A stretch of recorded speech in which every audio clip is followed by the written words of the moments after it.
Ladies and gentlemen, Kuro Games has been dropping some pretty crazy news as of recently. And of course, it's time for us to cover it because this is going to be the drip marketing reveal of none other than Phrolova. Boy, oh boy, this character has been in the makings for quite a while. If you've been playing this game since release, if you've been playing this game since 1.0, you know who this character is. She's essentially been teased all the way back since the release of the game, and now it appears in version 2.5, over a year later, she's finally going to be entering the roster. And I think there's a lot to talk about when it comes to her character design, when it comes to what she might actually do, things like her attribute, what type of damage type she's going to be, and so on and so forth. Because let's be honest here, this is a character that has been, in a lot of ways, foreshadowed heavily, and we're all hoping that she's going to play a certain type of role on the roster, because there are some members of the roster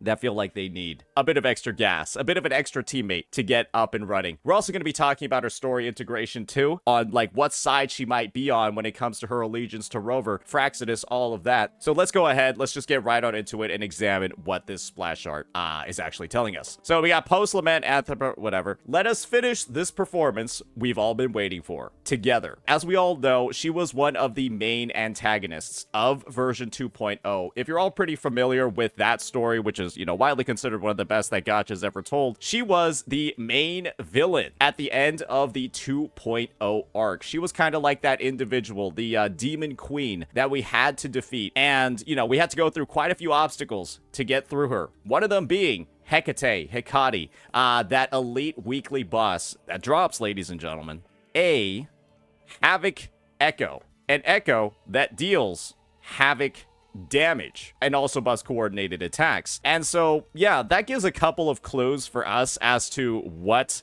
Phrolova is actually going to do across her teams. I think it's pretty clear from the fact that she has all these red animations, all these red motifs. I don't think she's going to be fusion. I think it's pretty much confirmed, especially due to the fact that this Echo is like another version of her. It's pretty much confirmed that she is going to be a Havoc character. And so things like her damage type aren't necessarily confirmed just yet, but there are also some other clues in game that we'll be able to look at to define that, but we'll get into that in just a second. So yeah, that is the amount of foreshadowing. That is the amount of, time it's taken on our journey throughout Solaris 3 to actually get to her. So this is a pretty fitting line for her to start off with. And so now let's get into the archive. The silent and somber overseer of Fraxidus, Phrolova carries an endless sadness that envelops everyone around her. And I think that's pretty fair to say, because especially if you've been keeping up with the last story quest. What are you doing here, Altamont? Why give me this? I am giving this. She sounds depressed.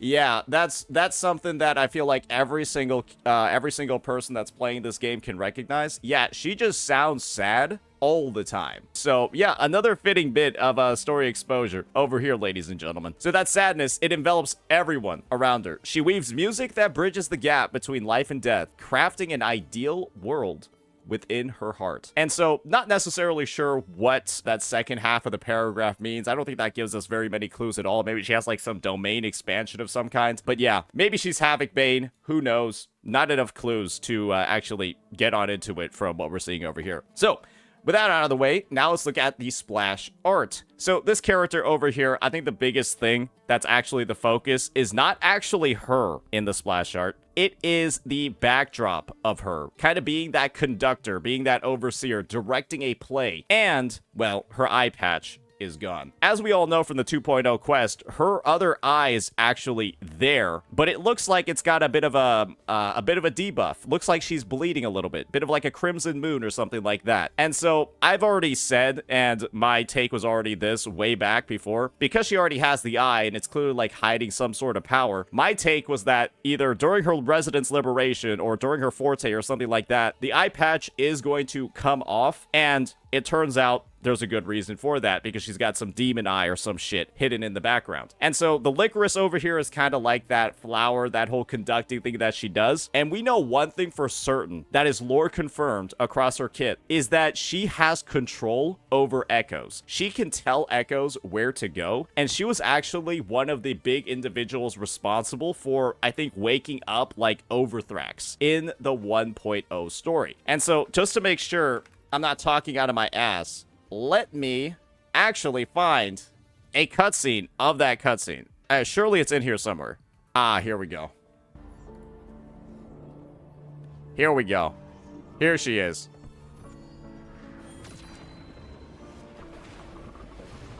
So, yeah. It's pretty clear that with some part of her kit, I'm 99% certain she's going to have some sort of synergy with Echoes. And likely Echo skills. And so that should probably give you some further clues about her kit. We'll put all of that together in just a second. So now that we've taken a look at all of this stuff, you know, clearly the conductor, the glowing eye, the licorice, the echo skills, and her just having like a jolly good old time in the middle, even though she does carry an endless sadness that's really like embodied over here, I think we deciphered as many clues as we can from this amazing splash art. Now let's just go ahead and take a quick look at this. And from these sort of like live 2D arts that always exist for a character, that typically gives us some more clues about who the character is going to be, what weapon type they use, and of course their attribute. So let's just play this one.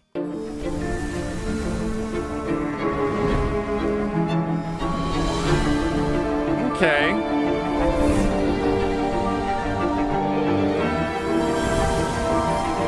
That didn't tell us very much at all, actually. That was just like her live 2D art. There just wasn't that much.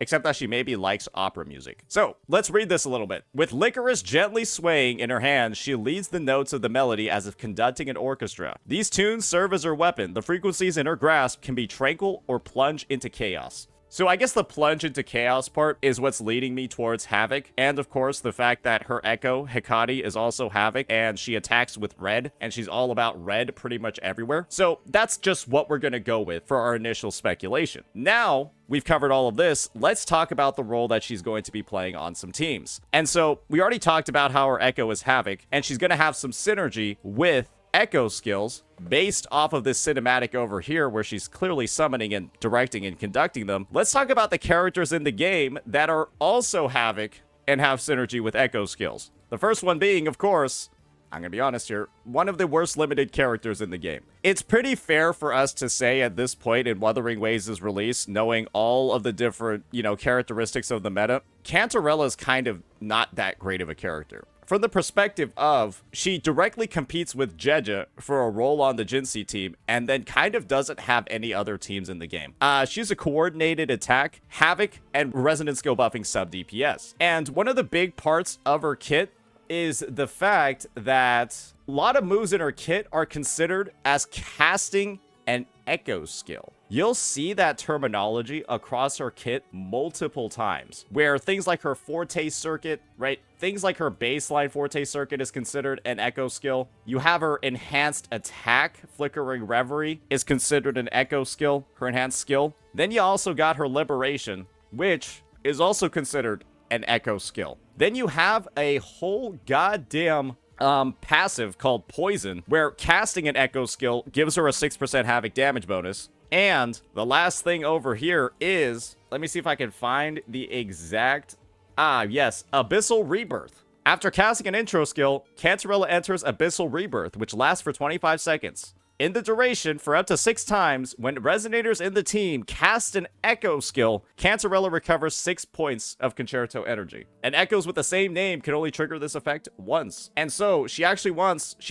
people on the team that can cast multiple echo skills on their part of the rotation. And she deals basic attack, this character deals basic attack damage. Now, we've also got Rosia over here. She's another character that is Havoc, and also, oddly enough, has an echo skill in her kit. And Rosia buffs basic attack damage. So the idea, at least in my opinion, is that this is going to be a team that likely focuses on stacking up the effects of echo skills, because Cantarella naturally has synergy with more teammates on her team actually having echo skills. Rosia has one and buffs basic attack damage, right? And then we've got Cantarella over here who deals basic attack damage, has direct benefit from echo skills, and has multiple in her kit. And then Cantarella's buff is to Havoc and resonant skill damage. And so at this point, unless Kuro Games is one of the biggest baiters in gacha gaming, it's pretty clear that this unit, Phrolova, is going to be a Havoc resident skill damage dealer who's going to get buffs from Cantarella, who buffs resident skill and Havoc, and probably also gains some benefit from echo skills being cast across her team, because otherwise the level of foreshadowing here is a complete fucking disaster. And we're gonna go another patch with Cantarella being not really that great of a unit, because right now she doesn't have an ideal DPS partner. She doesn't have somebody on her team that like fully leverages everything in her kit, and the end result is that she kind of feels like an incomplete unit in terms of like the team comps that she has available and her overall potential in a bunch of different lineups. Because right now it's Jinsei or really nothing. She feels kind of homeless. Yeah, absolutely. The last part of the kit that I think Phrolova is going to have is a buff to Havoc damage and heavy attack damage. The reason why I say that Phrolova is going to have that is because Rosia mainly deals heavy attack damage. And this would create kind of like the outro skill Human Centipede, where you start off with Rosia over here. She buffs that basic attack damage, right? And then that goes into Cantarella, who has the basic attack damage and then buffs the resonant skill. And then we have the Phrolova, right? Who's going to deal the resonant skill and then buff the heavy attack damage. And then that's going to work with Rosia. I would imagine across this team, what you probably would want to do, if those outro skills all make sense, is that you'd probably start off with Rosia in the team's rotation because she buffs every single person's attack for 30 seconds up to 200 points. So she's probably the one that gets the entire rotation going. Then Cantarella comes in, does all of her stuff, doesn't do anything too crazy though, gets those coordinated attacks going, and then Phrolova's going to enter the field, deal her resonant skill damage. And what I imagine is that Phrolova might also be a little bit like Jinsei. She might be a character that gains some benefit in her kit from coordinated attacks. And honestly, I think that would be really cool if that sort of synergy is there, because then you'd also be able to run teams that aren't like the Havoc trio. She might get some benefit from like a Jeja, just like how a Jinsei can. And I think that would open up more team comps, ironically enough, by adding the restriction of coordinated attacks in her kit. And so I'd love to see some sort of like Forte circuit or some sort of like buff across her liberation or just her kit overall that interacts with coordinated attacks and then kind of like, you know, brings that synergy to life, but then also